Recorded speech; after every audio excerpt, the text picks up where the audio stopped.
अस्सलाम वालेकुम। 9th class, कैसे हैं आप सब। आज हम 6.8 टॉपिक स्टार्ट करेंगे। एफिशिएंसी के बारे में पढ़ेंगे। तो एफिशिएंसी ये चीज़ होती है, हमें बताती है कि कोई भी सिस्टम हम कितनी से इनपुट दे रहे हैं और बदले में हमें कितनी आउटपुट दे रहा है, हम इसको कितनी एनर्जी दे रहे हैं और ये बदले में हमें कितना काम दे रहा है। सारा रीड आउट करेंगे, लेकिन याद हमने इसमें से थोड़ा सा ही करना है। How to get work done from a machine, we provide some form of energy to a machine. This is necessary for the machine to work. Human machines also need energy to do a variety of work. We take food to fulfill the energy needs of our body. किसी भी machinery को energy की ज़रूरत होती है काम करने के लिए। हमारा जिस्म भी काम करता है, तो हमें से एनर्जी के तौर पर खुराक देनी पड़ती है। We give some form of energy to machines as input to get useful work done by them as output. For example, electric motors may be used to pump water, to blow air, to wash clothes, to drill holes, etc. For that they are use electric energy. How good a machine is depends how much output we obtain from it by giving certain input. The ratio of useful output to input energy is very important to judge the working of a machine. It is called the efficiency of a machine defined as. आपने ये definition याद करनी है।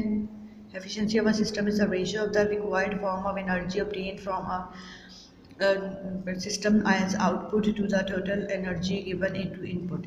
हमने जितनी भी energy किसी system को इनपुट के तौर पर दी है, उसमें से हमें जो आउटपुट मिल रही है, दोनों की जो रेशो होगी, तो ये बताएगी एफिशिएंसी का। और परसेंटेज के लिए 100 से मल्टीप्लाई करवा देंगे।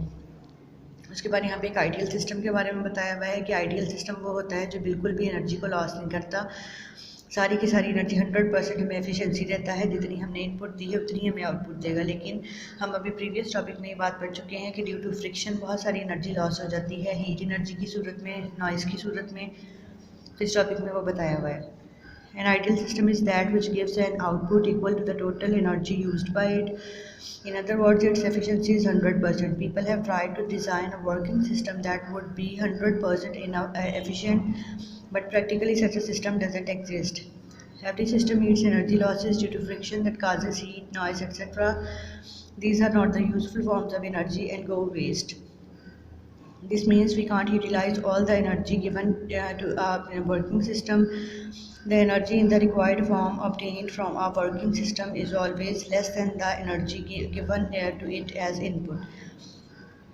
Example देखिए, cyclist does 12 joules of useful work while pedaling his bike.